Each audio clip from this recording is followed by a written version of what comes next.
بالهداية والتقى ونر طريقي كي أراه يطيب أسعد قلوبا بالهداية. بسم الله الرحمن الرحيم.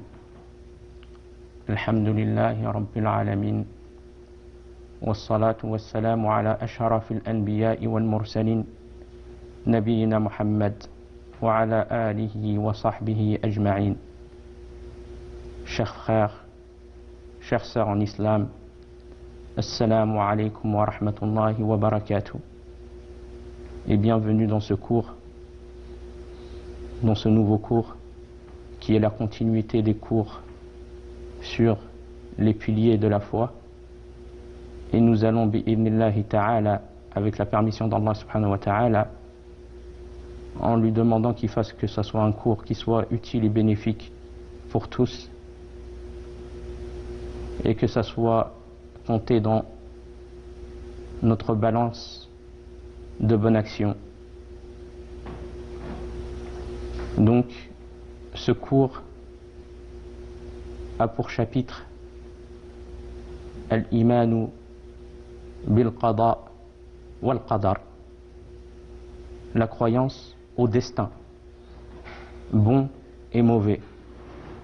Et qu'est-ce qu'on veut par cela? On veut que le musulman se doit de croire, et il ne peut être croyant sans croire que Allah subhanahu wa ta'ala a écrit et destiné toutes choses. Et les preuves de cela sont multiples. Et cela aussi montre la capacité d'Allah sur toute chose. Le fait qu'il ait destiné toute chose, subhanahu wa ta'ala, et qu'il a science sur toute chose. Parmi les preuves, dans le Coran, Allah subhanahu wa ta'ala yaqul Alam ta'lam anna Allah ya'lamu ma fi as-sama'i wal ard inna dhalika fi kitab. Y a-t-il une chose qui est difficile pour Allah subhanahu wa ta'ala, après avoir créé ces cieux, cette terre, cet univers, nous avoir créés de personnes différentes, de couleurs différentes? Allah subhanahu wa ta'ala est capable de toutes choses, et il nous le montre par cette prédestination.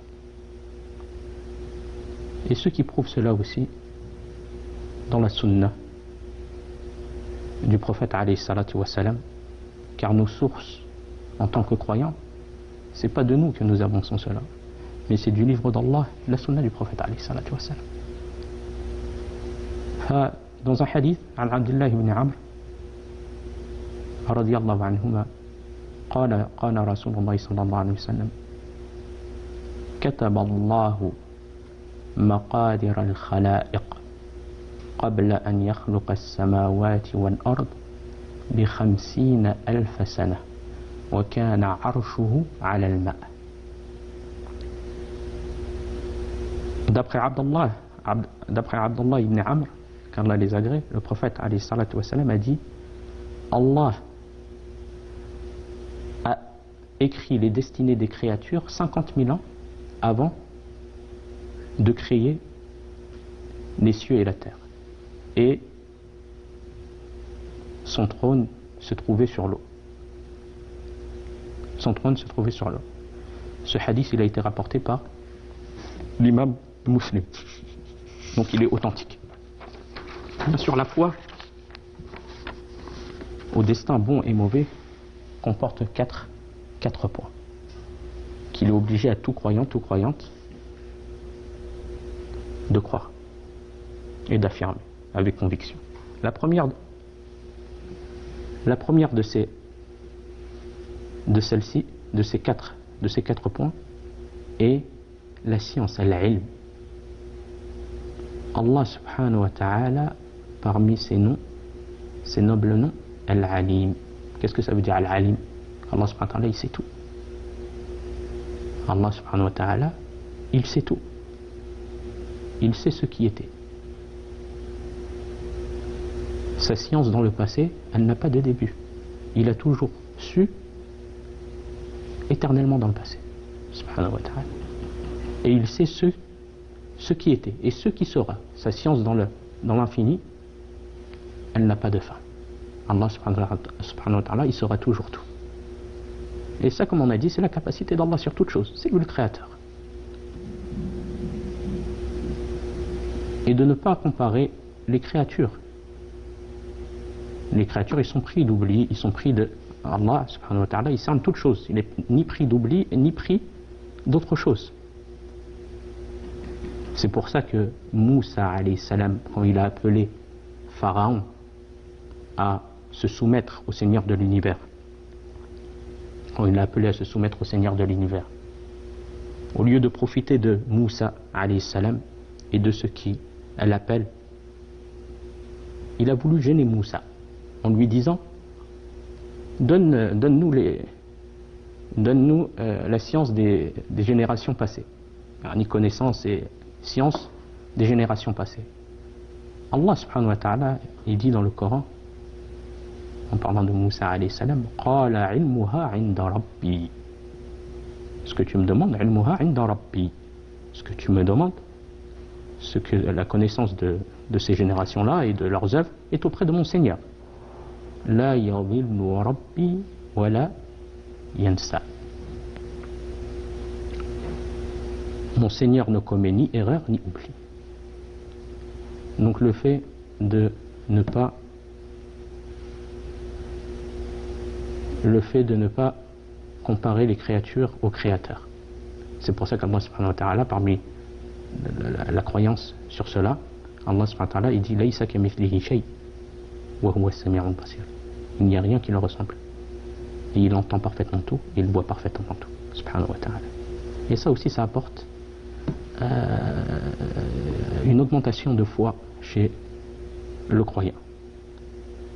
Même une feuille qui tombe dans cet univers, où elle tombe, Allah subhanahu wa ta'ala, il en est parfaitement connaisseur. Allah subhanahu wa ta'ala, il dit وَعِنْدَهُ مَفَاتِحُ الْغَيْبِ لَا يَعْلَمُهَا إِلَّا هُ وَيَعْلَمُ مَا فِي الْبَرِّ وَالْبَحْرِ وَمَا تَسْقُطُ مِنْ وَرَقَةٍ إِلَّا يَعْلَمُهَا ولا حبة في ظلمات البر ولا حبة في ظلمات الأرض ولا رطب ولا يابس إلا في كتاب مبين.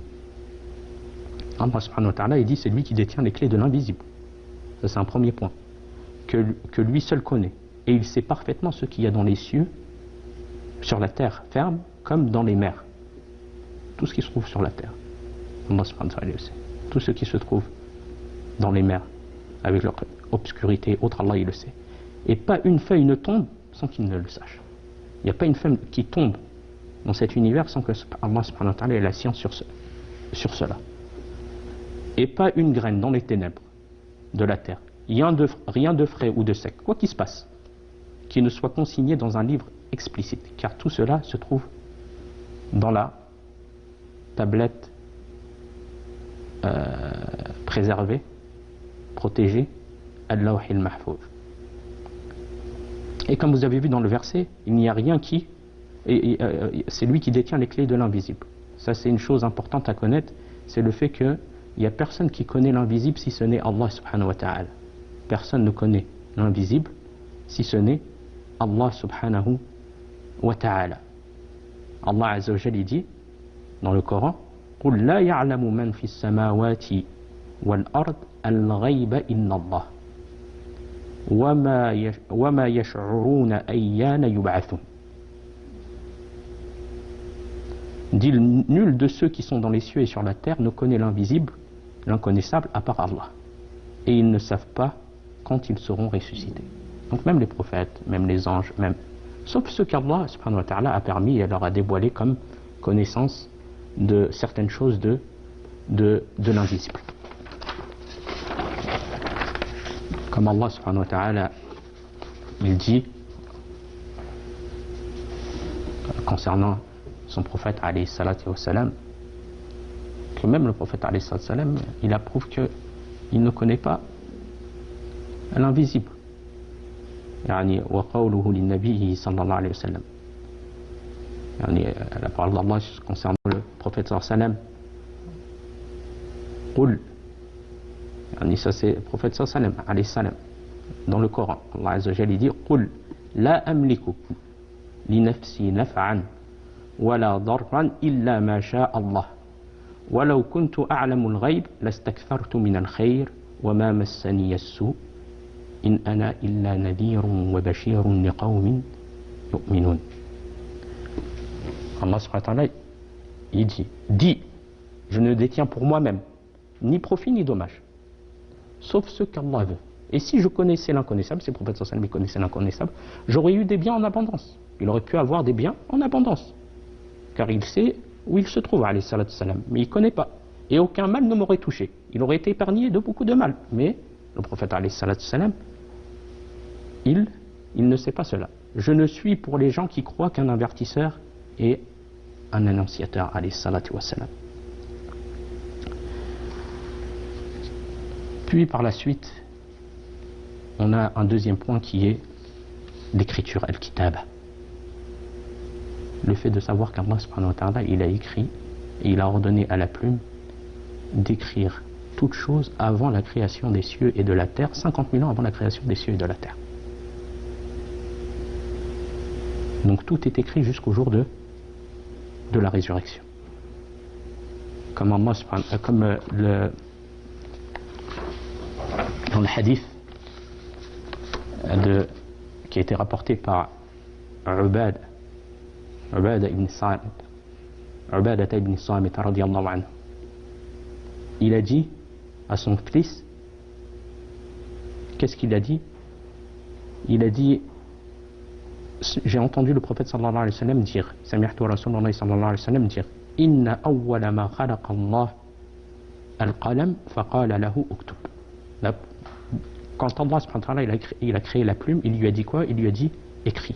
La plume elle a dit qala rabbi wa madha aktub. La plume elle a dit qu'est-ce que j'écris? Oh Seigneur, qu'est-ce que j'écris?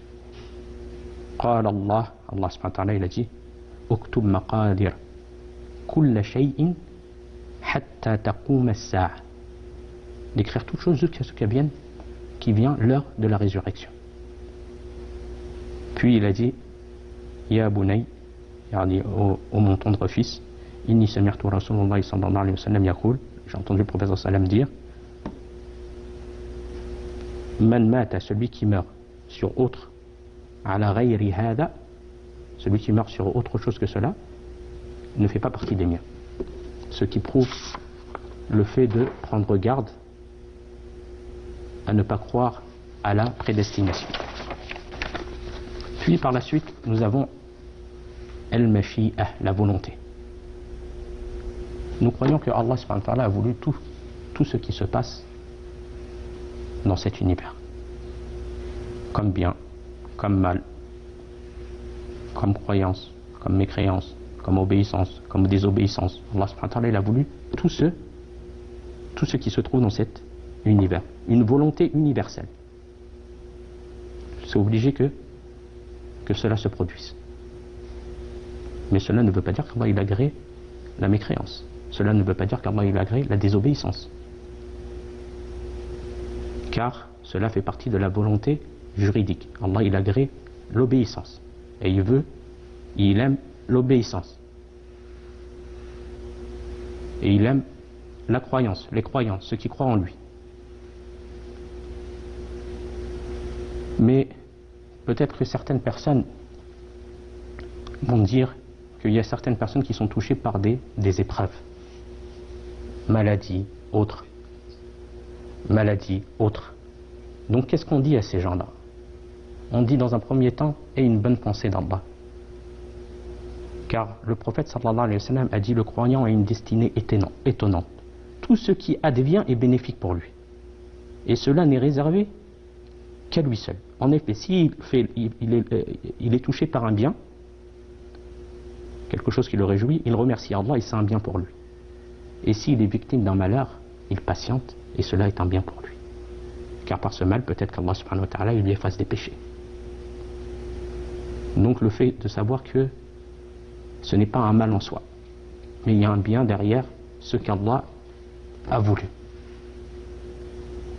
Inch'Allah wa ta'ala, nous continuerons bi'idhnillahi ta'ala le suivi de ces cours sur ce chapitre, la destinée, dans un prochain cours bi'idhnillahi ta'ala, en demandant à Allah subhanahu wa ta'ala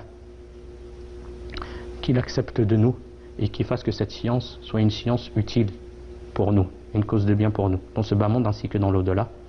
هذا والله أعلم وصلى الله على نبينا محمد. السلام عليكم ورحمة الله وبركاته.